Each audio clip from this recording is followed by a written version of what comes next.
Hello friends, I'm Jessica Joy. Thanks for joining me on my channel. Today I'm going to be talking about something big. Um, Tomorrow my husband and I will celebrate 24 years of being married. And so I wanted to share some of the things that I've learned from 24 years of being married. Not that I'm an expert on it at all, obviously. We always have a lot to learn, but I have learned some things, and they're valuable things, and maybe they might be helpful with you in your journey. Whether you're married or whether you're just working through how to maintain a relationship that's valuable to you. Some of these things that I've learned have been through years of mistakes and years of really hard times. We've gone through some stuff, we've gone through some hard things, we've gone through some amazing things, and we are stronger now than we ever have been. And that's not something to be taken for granted. That's a grace that we've been given. We've also learned a lot through this process. I met my husband when he was in 8th grade. I fell in love with him wholeheartedly. He told me that he wanted to adopt all his kids, and I was like, that is the man I want to marry. I even wrote Jessica Roberts on the back of my closet wall behind my clothes so my mom wouldn't see. But I was dancing around the house saying, today I met the man I'm gonna marry. On the day I met him. Like, I was so sure that that's the guy I was gonna marry. I mean, that I wanted to marry. I didn't think I was going to. I mean, who thinks their dreams are gonna come true? But I can talk more about our adoption journey and our fostering journey and our how we got together, because that's a crazy story, a whole bunch of crazy stories, but I'll talk about that in a different video. Today I'm going to talk about 5 things that I've learned through the 24 years of being married. And the first one is that my role is to encourage him. And that seems kind of like, oh yeah, that's obvious, but it's easier said than done, and it's not very obvious. To treat him the way I would want to be treated, that sounds like, of course, yes, of course you would want to do that. But I don't see, sometimes I see people doing the opposite of that.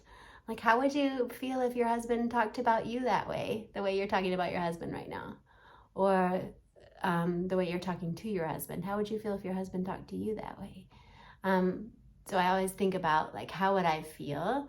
How would I want to be treated in this situation? And then try to do that, to try to interact with him in that way.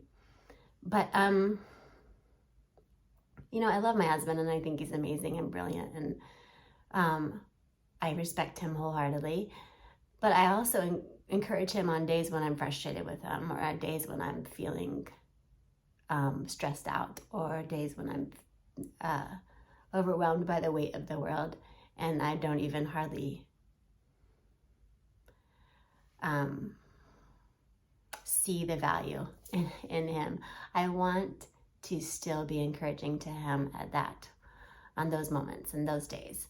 And that's been a practice that's taken some work.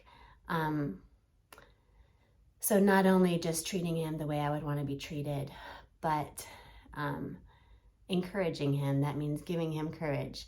Each of us have a spark, a divine spark, a radiance, a brilliance, a beauty that we've been given. And my role, I believe, as his spouse is to find that and then magnify it and let him see this beauty that he's been given. And also let him see that he is seen and heard and loved by me. Now that is a subtle and complicated, and it's not like, here's how you say that, or here's how you see it. It's something that will take a lot of work and some mess ups of trying to figure out how to encourage him. Because you can't be like, I think you're the best thing there is. I mean, you could, I guess, but I don't know that would be received as genuine.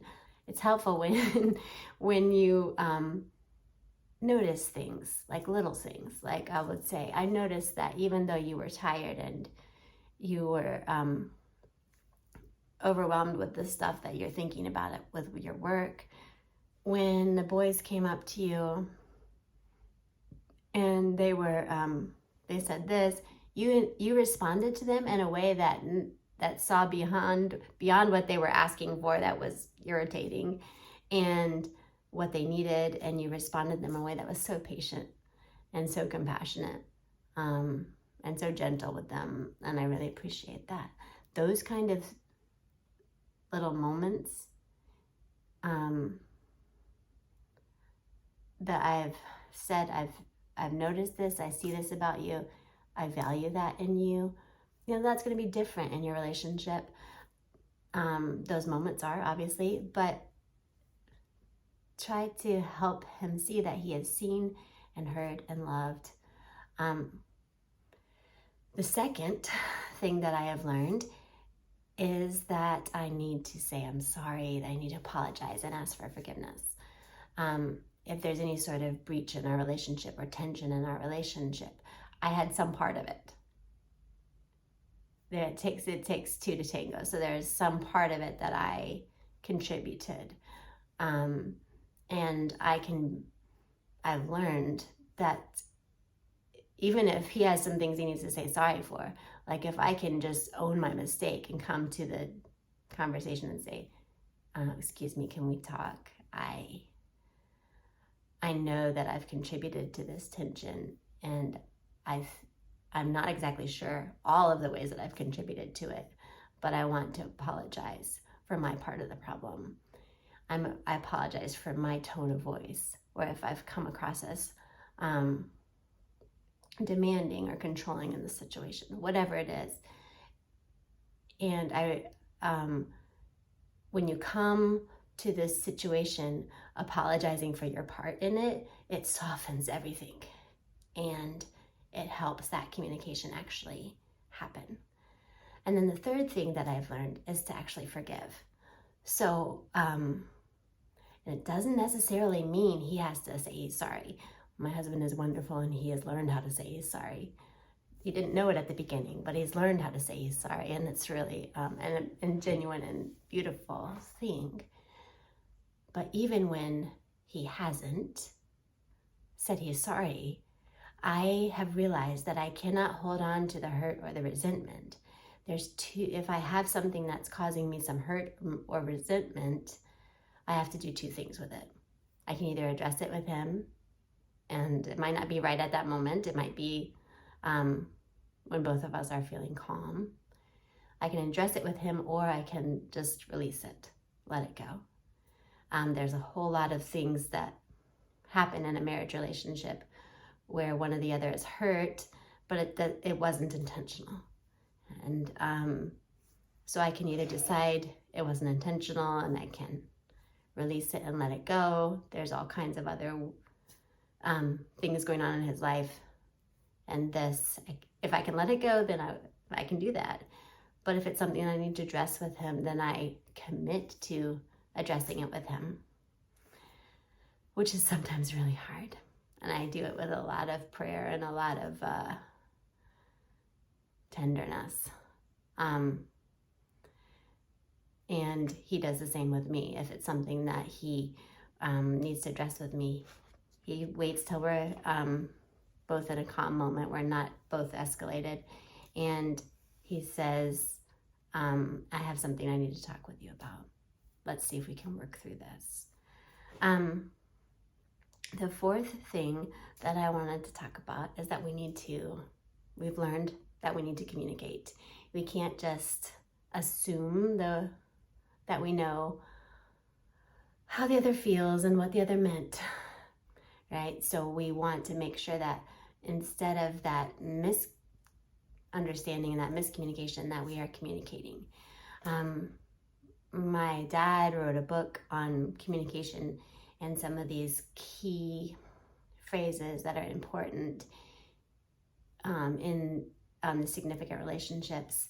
One of the books that he wrote was How to Communicate with Your Teenager. And he talked about these 5 things that a teenager needs to hear. But it's also the same in a marriage relationship. One of them being, I love you and I will always love you.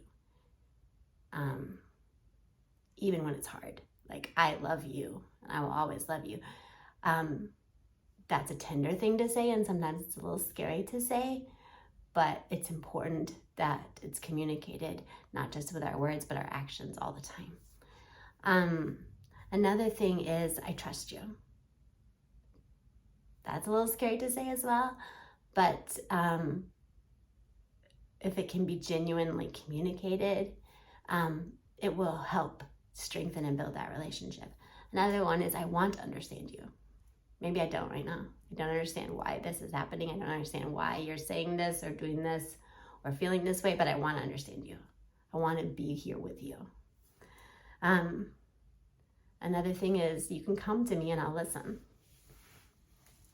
It doesn't mean I'll always agree with you, but I will. You can come to me with anything and I'll listen. There have been many times in my relationship with my husband that I have made the mistake of not communicating with him.